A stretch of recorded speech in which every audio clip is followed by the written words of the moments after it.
जो अपनी सुरक्षा नहीं कर सकता।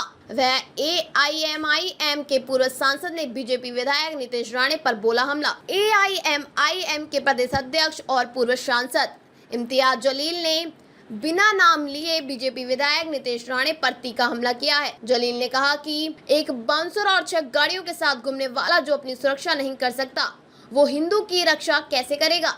उन्होंने नीतीश राणे के हालिया बयानों की कड़ी आलोचना की और कहा कि ऐसे बयान देना उचित नहीं है। जलील ने यह भी कहा कि हम मुंबई में जाकर लोकतांत्रिक तरीके से विरोध करेंगे और मुख्यमंत्री से मिलकर उन्हें संविधान की प्रति सौंपेंगे।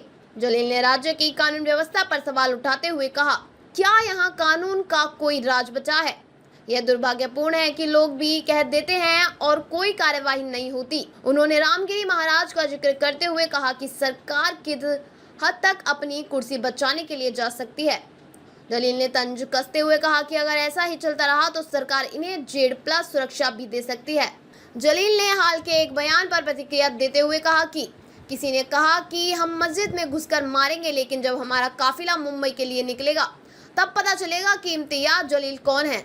यहाँ बता दें कि कुछ दिनों पहले महाराष्ट्र में बीजेपी विधायक नीतीश राणे ने एक विवादास्पद बयान दिया था। उन्होंने चेतावनी भरे लहजे में कहा था कि अगर महंत रामगिरी महाराज के खिलाफ किसी ने कुछ कहा तो मस्जिदों में घुसकर चुन चुन कर मारेंगे। इस बयान के बाद अहमदनगर पुलिस ने श्री रामपुर और तोपखाना थानों में राणे के खिलाफ 2 FIR दर्ज की हैं। अपने भाषण के दौरान राणे ने कहा, मैं तुम्हें उसी भाषा में धमकी दे रहा हूं जो तुम्हें समझ में आती है। अगर हमारे रामगिरी महाराज के खिलाफ कुछ भी कहा गया तो हम मस्जिदों के अंदर जाकर चुन चुन कर मारेंगे, इसे याद रखना।